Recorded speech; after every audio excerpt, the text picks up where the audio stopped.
ಇನ್ನು 5 ವರ್ಷದೊಳಗೆ ಕರ್ನಾಟಕದ ತುಂಬಾ ಕನ್ನಡಿಗರೇ ಇರ್ತಾರೆ. ಕನ್ನಡ ಮಾತಾಡೋರು ಇರ್ತಾರೆ. ಮಕ್ಕಳು ನೋಡಬೇಕು. ಯಾಕೆಂದ್ರೆ ಪ್ರತಿ ಮಗು ಕೂಡ ಕನಿಷ್ಠ 10 ಜನಕ್ಕೆ ನಾನು ವಿದ್ಯೆ ಕಲಿಸ್ತೀನಿ ಅಂತ ಒಂದು ಸಂಕಲ್ಪ ಮಾಡ್ಲಿ. ಇದು ಆಶಯ. ತುಂಬಾ ಒಳ್ಳೆ ಹಾಡು. ನಾಗೇಂದ್ರ ಪ್ರಸಾದ್ ಅವರು ತುಂಬಾ ಅದನ್ನ ಇಷ್ಟಪಟ್ರು ಆ ಹಾಡನ್ನ.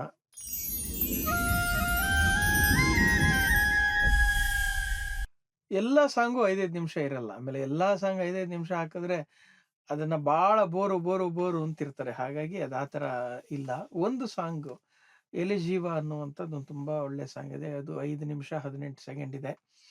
ಅದು ಬಿಟ್ರೆ ಮಾದೇವ ಅನ್ನುವಂಥ ಸಾಂಗ್ ಇದೆ. ಅದು 4 ನಿಮಿಷ 44 ಸೆಕೆಂಡ್ ಇದೆ. ಇನ್ನು ಬಾಕಿದೆಲ್ಲವೂ 3:30ಯಿಂದ 4 ಒಳಗೆ ಇರುವಂಥ ಹಾಡುಗಳು.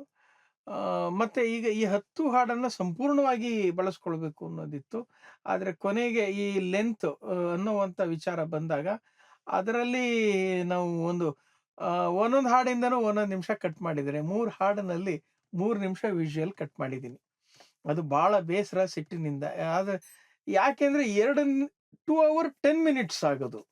ಎಲ್ಲವೂ ಕರೆಕ್ಟ್ ಆಗಿದ್ರೆ. ಅಂದ್ರೆ ಇಡೀ ಸಿನಿಮಾ 2 ಅವರ್ 10 ಮಿನಿಟ್ 2 ಅವರ್ 7 ಮಿನಿಟ್ಸ್‌ಗೆ ತರಬೇಕು ಅನ್ನೋ ಒಂದು ಹಠಕ್ಕೆ ಸರಿ ಆಯ್ತು ಬಿಡಿ ಅಂತಂದು ಒಂದೊಂದು ನಿಮಿಷ ಹಾಡನ್ನ ಕಟ್ ಮಾಡಿದೀವಿ. ಇಲ್ಲ ಅದು ಬಿಟ್ಟು ಅಷ್ಟು ಹಾಡುಗಳು ಸಿನಿಮಾ ಒಳಗಿದೆ. ಯಾಕೆ ಅಂದ್ರೆ ಕಾರಣ ಇಷ್ಟೇ. ಆ, 2 ಹಾಡು ಬಿಟ್ಟು ಇನ್ನು ಬಾಕಿ ಎಲ್ಲ ಹಾಡುಗಳು ಕೂಡ ಕಥೆಯ ಒಳಗಿದೆ. ಒಂದು ಹಾಡು ತೆಗೆದ್ರೆ ಒಂದು ಎಪಿಸೋಡ್ ಕಟ್ ಆಗ್ತದೆ. ಸಿನಿಮಾ ಕಥೆ ನಿಂತೋಗ್ತದೆ. ಸೊ ಹಾಗಾಗಿ ಇದನ್ನ ನಾನು ಸಂಗೀತಮಯ ಚಿತ್ರ ಅಂತ ಹೇಳೋದಕ್ಕೆ ಬಯಸ್ತೀನಿ. ಇಲ್ಲ ಅದು ಆ ಥರದಲ್ಲ. ಅದು ಈಗ ಅವಳೊಂದು ಸಂಕಲ್ಪ ಮಾಡಿದ್ದಾಳೆ. ಆ ಸಂಕಲ್ಪ ಆ ಅವಳು ಸಾಧಿಸ್ಕೊಳ್ಬೇಕು ಅಂತಂದ್ರೆ ಈಗ ಅದೊಂದು ಆ ಸವಾಲು. ಅಲ್ಲಿ ಏನೆಲ್ಲ ಅಡ್ಡಿ ಆತಂಕಗಳನ್ನ ಎದುರಿಸ್ತಾಳೆ. ಅದು ಕತೆ. ಅದು ಆ ಕಥಾ ಓಘ. ಅದ್ರ ಪ್ರಕಾರ ಅದು ಸಿನಿಮಾ ನಡ್ಕೊಂಡು ಹೋಗ್ತದೆ. ಇದ್ರ ಮಧ್ಯೆ ಬಾಬಾ ಕನ್ನಡಿಗ ಅನ್ನುವಂಥ ಹಾಡನ್ನ ನಾನು ನಮ್ಮ ರೋಹಿತ್ ಅವರಿಗಾಗಿ ಅದು ಕ್ರಿಯೇಟ್ ಆಗಿದ್ದು. ಮುಖ್ಯವಾಗಿ ಆ ಹಾಡು ಕೂಡ ನಮಗೆ ಎಂಡ್ ಟೈಟಲ್ಸ್ ಮೇಲೆ ಇದ್ದಂತಹ ಒಂದು ಹಾಡು. ಆ, ಅದನ್ನ ಅಯ್ಯೋ ಎಂತ ಒಳ್ಳೆ ಸಾಂಗು, ತುಂಬಾ ಚೆನ್ನಾಗಿದೆಯಲ್ಲ, ಇದನ್ನ ನಮ್ಮ ಹುಡುಗನಿಗೆ ತರಬಹುದು ಅಂತ ಹೇಳಿ ಆಮೇಲೆ ಅದನ್ನ ಒಳಗೆ ತಂದಿದ್ದು. ಆ, ಯಾಕೆಂದ್ರೆ ಅದು ಆದಷ್ಟು ಜನಗಳಿಗೆ ತಲುಪಲಿ ಅಂತ. ತುಂಬಾ ಸ್ಟ್ರಾಂಗ್ ಆಗಿ ತುಂಬಾ ಒಳ್ಳೆ ಹಾಡು. ನಾಗೇಂದ್ರ ಪ್ರಸಾದ್ ಅವರು ತುಂಬಾ ಅದನ್ನ ಇಷ್ಟಪಟ್ರು ಆ ಹಾಡನ್ನ. ಅದರ ಲಿರಿಕ್ಸ್ ಎಲ್ಲ. ಸೊ ಅದು ಬಿಟ್ರೆ ನಮಗೆ ಹಾಡುಗಳಿಂದ ಯಾವುದೇ ಏನು ಸಮಸ್ಯೆಗಳಿಲ್ಲ. ಅಚ್ಚುಕಟ್ಟಾಗಿ ಎಲ್ಲವೂ ಕೂಡ ಬ್ಲೆಂಡ್ ಆಗಿದೆ. ಇದು ನನ್ನ ಅಭಿಪ್ರಾಯ. ನಾನಾಗ್ಲೇ ಹೇಳಿದ್ನಲ್ಲ ಸಿನಿಮಾ. ಒಂದು ಮಗು ಅದೊಂದು ಆದರ್ಶದ ಪರಿಕಲ್ಪನೆ. ಗಾಂಧಿ ತಾತ ಅದೊಂದು ಆದರ್ಶದ ಪರಿಕಲ್ಪನೆ. ಇಲ್ಲಿ ಆದರ್ಶದ ಪರಿಕಲ್ಪನೆ ಯಾವ ಲೆಕ್ಕಾಚಾರದಲ್ಲಿದೆ ಅಂದ್ರೆ ವೈಯಕ್ತಿಕ ಹಿತಾಸಕ್ತಿ ಅಲ್ಲ.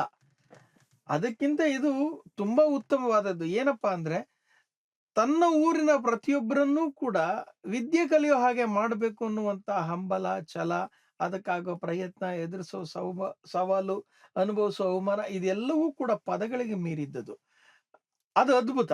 ಅದೊಂದು ಅಂತಹ ಒಂದು ಪ್ರಯತ್ನ. ನಾನು ಇಲ್ಲಿ ಏನ್ ಹೇಳಕ್ ಹೊರಟಿದ್ದೀನಿ, ಈ ಸಿನಿಮಾದ ಕೊನೆಯಲ್ಲಿ ಒಂದು ಸಂದೇಶವನ್ನ ನೀಡೋದಕ್ಕೆ ಹೊರಟಿದ್ದೀವಿ. ಏನಪ್ಪಾ ಅಂದ್ರೆ ಆ ಮಗುವಿನ ಬಾಯಲ್ಲೇ ಹೇಳಿಸ್ತೀವಿ. ಏನಂದ್ರೆ ನಾನು ಮನಸ್ಸು ಮಾಡಿ ಒಂದು ಇಡೀ ಹಳ್ಳಿಯಲ್ಲಿ ಓದು ಬರೆಯುವ ಎಲ್ಲರೂ ಸಾಕ್ಷರರಾಗುವಂತಹ ಪ್ರಯತ್ನವನ್ನ ಮಾಡಿದ್ವಿ.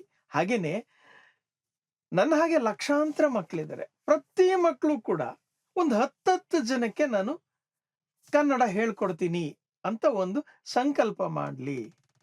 ಆಗ ಇನ್ನು 5 ವರ್ಷದೊಳಗೆ ಕರ್ನಾಟಕದ ತುಂಬಾ ಕನ್ನಡಿಗರೇ ಇರ್ತಾರೆ. ಕನ್ನಡ ಮಾತಾಡೋರು ಇರ್ತಾರೆ. ಕನ್ನಡ ಉಳಿದು ಬೆಳೆದು ಒಂದು ಉಚ್ಛ್ರಾಯಮಾನವಾದ ಸ್ಥಿತಿಯನ್ನ ತಲುಪತ್ತೆ. ಈಗ ನಾನು ಇದನ್ನ ಏನು ಸಂದೇಶ ಇದೆ ಅದಕ್ಕಾಗಿ ನೋಡಿ ಅಂತ ಹೇಳ್ತಾ ಇಲ್ಲ. ಈ ಸಂದೇಶವನ್ನ ಕೇಳಿದ್ರೆ ಸಾಕಾಗ್ತದೆ. ಒಳ್ಳೆಯ ಮಾತಾಡು ಅಂತನ್ನೋದನ್ನ ಹೇಳೋದಕ್ಕೆ ನಾವು ಸಿನಿಮಾ ಮಾಡ್ಬೇಕಾಗಿಲ್ಲ. ಬರೀ ಒಂದ್ ಸಾಲು ಹೇಳಿದ್ರೆ ಸಾಕು. ಮನಸ್ಸಿಗೆ ತಗೊಂಡ್ರೆ ಹಂಗೆ ಮಾಡ್ಕೊಂಡು ಹೋಗ್ಬೋದು. ಆದ್ರೆ ಈ ಸಿನಿಮಾ ಹಾಗಲ್ಲ. ಇದು ಒಂದು ಸ್ಫೂರ್ತಿಯ ಕಿಚ್ಚನ್ನ ಹಚ್ಚಬೇಕು ಪ್ರತಿಯೊಬ್ಬ ನೋಡುಗರಲ್ಲೂ ಅಂತ ನಾವು ಆಸೆ ಪಡ್ತಾ ಇದ್ದೀವಿ.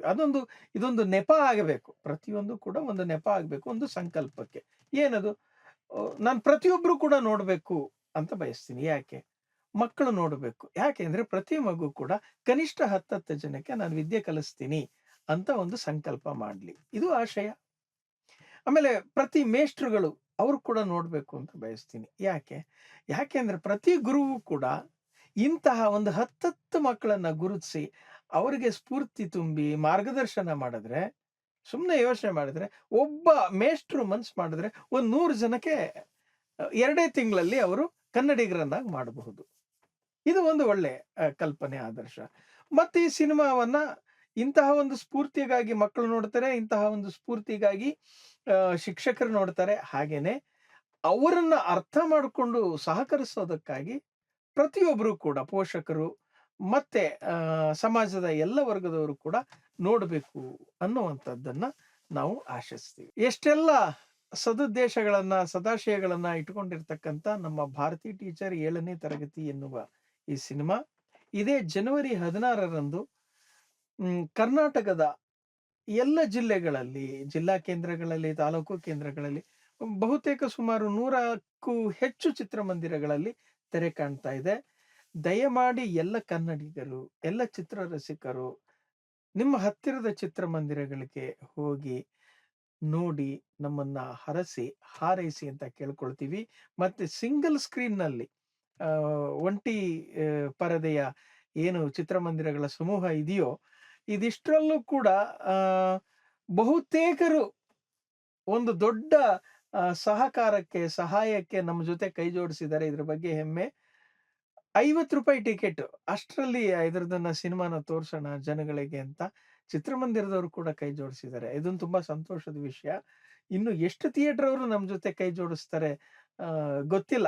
ಆ ಪ್ರಯತ್ನಗಳಲ್ಲಿದ್ದೀವಿ. ಒಟ್ಟು ಒಂದು ಒಳ್ಳೆ ಚಿತ್ರವನ್ನ ಜನರಿಗೆ ತಲುಪಿಸಬೇಕು ಅಂತ ನಾವು ಪ್ರಯತ್ನ ಮಾಡಿದ್ವಿ. ಅದಕ್ಕೆ ಸಾಕಷ್ಟು ಸಮಾಜದ ವಿವಿಧ ವರ್ಗಗಳಿಂದ, ಈ ಥಿಯೇಟರ್‌ಗಳ ಮಾಲೀಕರಿಂದ ನಮಗೆ ಸಹಕಾರ ಸಿಗ್ತಾ ಇದೆ. ತುಂಬಾ ಧನ್ಯವಾದಗಳನ್ನು ಹೇಳಕ್ ಇಷ್ಟಪಡ್ತೀನಿ.